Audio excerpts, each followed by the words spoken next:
प्रिय विद्यार्थियों नमस्कार।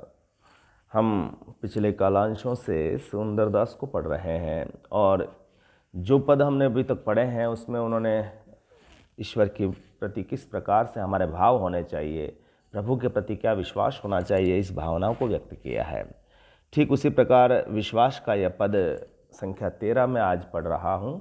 आप इसे देखें कि काहे कुदोरत है दस हूँ दिसी तू नर देख कि ओहर जूको बैठी रहे दूरी के मुख मुंदी उबारत दांत खवाई है टूको गर्भ थके प्रतिपाल करी जिन होई रयो तब ही जड़ मुको सुंदर क्यों बिल्लात फिरे अब राख हृदय विश्वास प्रभु को।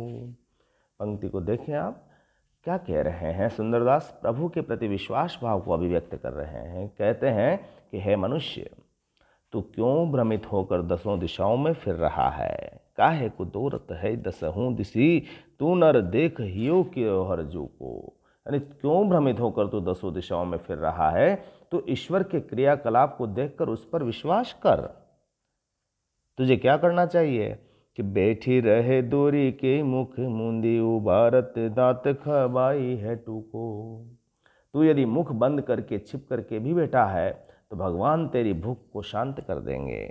यानी तू उसकी परवाह मत कर कि तेरे प्रति ईश्वर का क्या भाव है। तो ईश्वर पर विश्वास कर, वह तुम्हारे सारी पूर्तियां कर देगा।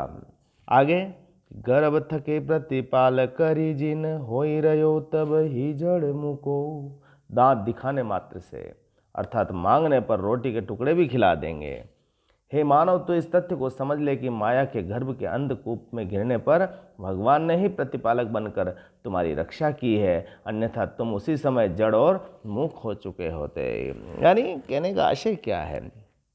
यानी ईश्वर वही सब कुछ कर रहा है जो उनको करना चाहिए और तुझे भी ईश्वर पर भरोसा करना चाहिए। वरना तुम्हारी स्थिति क्या है कि तुम अभी माया के गर्भ में उस अंधे कूप में गिर गए और भगवान ही वो प्रतिपालक हैं जो तुम्हारा पालन पोषण कर रहे हैं, अन्यथा तुम्हारी तो उस जड़ और मुख की स्थिति है। आगे वो कहते हैं कि सुंदर क्यों बिल्लात फिरे अब राख हृदय विश्वास प्रभु को। इतना होते हुए भी तू प्रभु पर विश्वास नहीं करता, क्यों तुम इधर उधर व्याकुल होकर फिर रहे हो?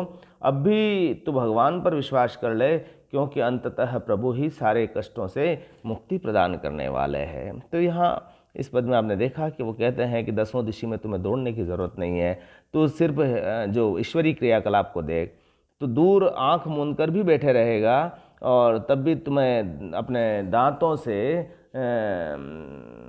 दिखाने मात्र, तुम अपने दांत दिखा दोगे, यानी थोड़ा सा भी बता दोगे कि मुझे क्या भूख है, तब भी तुम्हारी ईश्वर उसकी पूर्ति कर देंगे, क्योंकि वही तुम्हारा पालक है। तो इस पद में आपने देखा कि ईश्वर के प्रति ईश्वर के विश्वास रखने का भाव है। शांत रस के साथ इस कविता को उन्होंने प्रकट किया है। अगला पद भी ठीक इसी प्रकार का है। वो कहते हैं कि खेचर भूचर जे जल केचर देह आहार चराचर पीखे वे हरि जो सब को प्रतिपालत जूझे ही भांति ताही विधि तीखे। तू अब क्यों विश्वास न राखत भूलत है कित धोखा ही गोखे तो ही तहाँ पहुँचाए रहे प्रभु सुंदर बैठ रहे किने ओखे। यानी प्रभु के प्रति विश्वास के भाव को प्रकट करते हुए कहते हैं कि इस असार संसार में जितने भी जीव जंतु है, चाहे वो खेचर हो, खेचर का मतलब आकाश में विचरण करने वाले, भूचर मतलब भू पर विचरण करने वाले, और जलचर मतलब जल में विचरण करने वाले। खेचर भूचर जे जल केचर देह आहार चराचर पीखे। देह आहार, पीखे का मतलब पोषण करते हैं, यानी जितने भी देहधारी हैं उनकी निमित्त आहार व्यवस्था में लगे हुए हैं, देह के पोषण में ही लगे हुए हैं। चाहे वो आकाश में पक्षी हो, जमीन पर जलने वाले जीव जंतु हों, चाहे जल के प्राणी हो, सभी चर और अचर प्राणी देह के पोषण में लगे हुए हैं।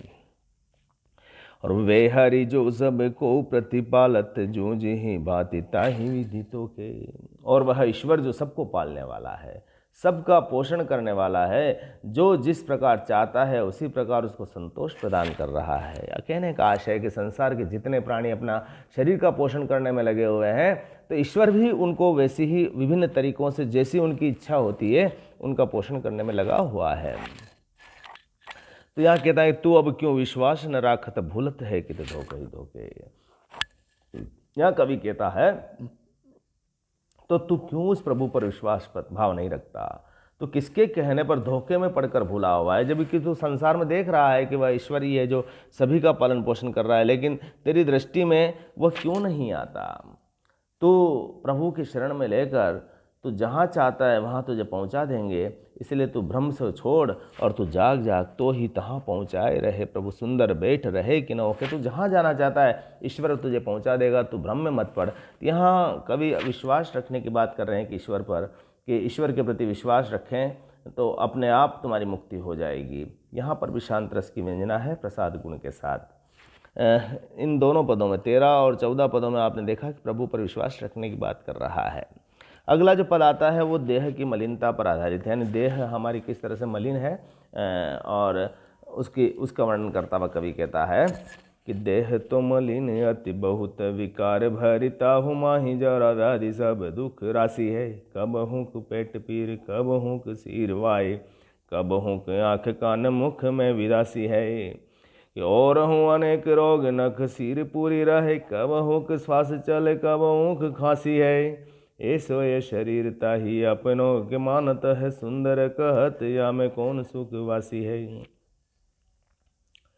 वो कहते हैं कि यह शरीर बड़े विकारों से भरा हुआ है, गंदा है। देह तो मलिन, ये शरीर बड़ा गंदा है और बहुत विकारों से भरा हुआ है। और ताहुमाई जरा व्याधि है, यहाँ पर जरा है और व्याधि है। जरा मतलब बुढ़ापा आता है, व्याधियाँ आती है और अनेक प्रकार के दुखों का भंडार है। सब दुख राशि है, अनेक प्रकार के दुखों का भंडार है। कैसे हैं कि कबहुक पेट पीर, कभी तो पेट में दर्द होता है, कबहुक सिरवाए, कभी सिर दर्द करता है, कबहुक आँख कान, कभी आँख दर्द करती है, कभी कान दुख करता है, कभी मुख में विदासी है, कभी आपको मुख में दर्द प्रकट हो जाता है। तो संसार समस्त दुखों से भरा हुआ है। कभी पेट, कभी सिर में वायु भर जाने से वेदना होती है, तो कभी आँख में, कभी कान में या मुख में पीड़ा होती है। इसी प्रकार और हो अनेक रोग रख सिक पूरी रहे, अनेक रोग आपके नख से शिक तक पूरे हुए हैं शरीर में। कब हो का श्वास चले, कब हो का खांसी है, कभी तो आपको सांस चल रही है, कभी खांसी हो रही है। तो ऐसो ये शरीरता ही अपने को मानत है, और ऐसे गंदे शरीर को तो अपना मानता है। सुंदर कहत या में कौन सुखवासी है। यहाँ पर सुंदरदास कहते हैं कि यहाँ पर कौन सा सुख बसा हुआ है, यानी चारों तरफ गंदगी का ढेर आपके शरीर में लगा हुआ है, फिर भी आप ये मानते हो कि ये शरीर हमारा है, बहुत अच्छा है और इसी में तुम निवास करना चाहते हो। तो ये कितना बड़ा भ्रम तुम्हारे मन में छिपा हुआ है। तो मनुष्य इनसे क्यों इतना मोह कर रहा है? तो देह की मलिनता बताते हुए कवि यहाँ पर इसके प्रति जो उसका मोह भाव है उसके प्रति सावधान कर रहा है। अनुप्रास अलंकार के साथ तत्सम तद्भव शब्दावली इसमें है, शांत रस की व्यंजना भी यहाँ पर हुई है। ठीक ऐसा ही एक और पद देखें आप, वो अपने शरीर की बात कहते हैं कि जा शरीर माही तू अनेक सुख मानी रहो, ताही तू विचारिया में कौन बात भली है। मेद मज्जा मांस रग रग में रकत भर्यो, पेट हूँ पिटारी सी में ठोर ठोर मली है। हाड़न सो भर्यो मुख डाड़न किने के नागे, हाथ पाँव सोई सब हाड़न की नली है। सुंदर कहत आई देखी जनी भूले कोई, भीतर भंगारी भरी ऊपरी तो कली है। बहुत सुंदर पद है कि जा शरीर माही तू अनेक सुख, जिस शरीर में तू अनेक सुख मान रहा है, ताही तू ही खुद विचार कर ले कि इसमें कौन सी बात भली है। मनुष्य को स्वयं करे तो अपने आप विचार कर कि इसमें क्या भला है।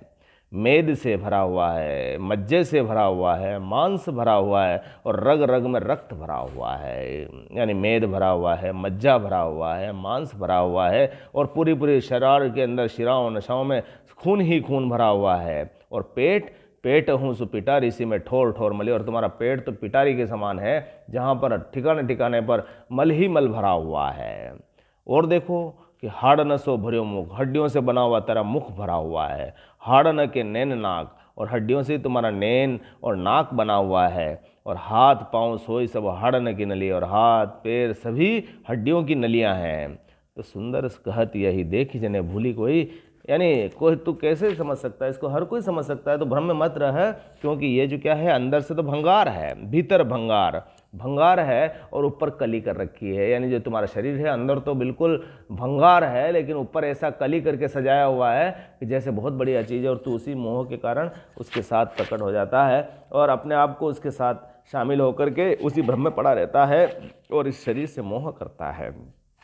तो इस देह की मलिनता को तू देख और वास्तविक स्वरूप ईश्वर के जान। अंतिम पद जो आपके पाठ्यक्रम में है वो यहाँ पर कवि कहता है कि मनुष्य एक तरह से मूर्खतापूर्ण आचरण क्यों करता है। वो कहते हैं कि अपने न दोष देखे पर के यो गुण पेखे दुष्ट को स्वयं भाव उठी निंदा ही करतु है।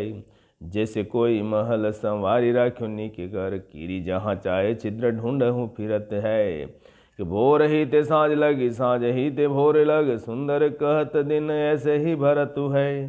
पाँव के तरे की नहीं सूझे आग मूर्ख को और नो कहत तेरे सिर पे बरतु है। यहाँ कहते हैं कि अपना कभी व्यक्ति दोष नहीं देखता है, वह सिर्फ दूसरों के अवगुण को देखता है। अपने न दोष देखे पर के अवगुण पेखे, दूसरों के दोष देखता है। दुष्ट को स्वभाव, और दुष्ट का यह स्वभाव ऐसा ही होता है जो उठते ही लोगों की निंदा करने लग जाता है, दूसरों की निंदा करके वह अपना समय निकालता है। मनुष्य का आचरण आजकल ऐसा है कि जैसे कोई महल संवारी रखो निके कर, किसने महल को बहुत अच्छा संवार के रखा, सुंदर बना के रखा, लेकिन कीड़ी जो होती है, चींटी जो होती है, वह यहाँ वहाँ छिद्र ढूंढते कहाँ मैं उसमें देखूँ। तो यानी पूरे महल में कहीं बहुत सुंदर है लेकिन चींटियाँ अपना छिद्र देखने की कोशिश करती है। तो मनुष्य का स्वभाव भी ऐसा ही है कि कहाँ पर दूसरे व्यक्ति में कमी है उसको ढूंढने की कोशिश करता है। भोर ही ते साँझ लगी साँझ ही ते भोर लग, सुबह से शाम तक और शाम से सुबह तक सुंदर कहत दिन ऐसे ही भरत है। सुंदरदास कहते हैं कि दिन वो ऐसे ही भरता रहता है, सुबह से शाम तक ऐसे ही क्रियाकलापों में लीन रहता है। पाँव के तले की सूझी नहीं और आग मूर्ख को, अपने आप पाँव में जो आग लग रही है उसको तो उसका पता नहीं होता है, और दूसरों को कहता है कि देख तेरे सिर पर आग लग रही है। यानी खुद का कुछ पता नहीं है, पैरों के तले का आग का एहसास नहीं है, और दूसरों को कहता है कि तेरे सिर पर क्या हो रहा है, क्या जल रहा है। यानी यहाँ पर मनुष्य किस तरह से मूर्खतापूर्ण संसार में आचरण करता है और उसके प्रति सावधान किया है कवि ने। अनुप्रास अलंकार के साथ तत्सम तद्भव शब्दावली का प्रयोग है। शांत रस का प्रयोग स्वाभाविक रूप से हो ही रहा है, प्रसाद गुण में यहाँ की शब्दावली है। तो सुंदरदास के आपने पूरे पाठ को देखा है, उनकी भक्ति योजना को, भक्ति पद्धति को, और उसके बाद उनके विचारों को आपने देखा है। तो इनको समझने की कोशिश करें, इन पदों की व्याख्या करें। मैं जो भी प्रश्न PDF में भेज रहा हूँ उनको देखें और उनको हल करने की कोशिश करें, क्योंकि परीक्षा की दृष्टि से भी और आपको समझने की दृष्टि से भी वे प्रश्न बड़े महत्वपूर्ण होंगे। तो आज बस पाठ इतना ही, अगले कालांश में हम नए अध्याय की ओर बढ़ेंगे।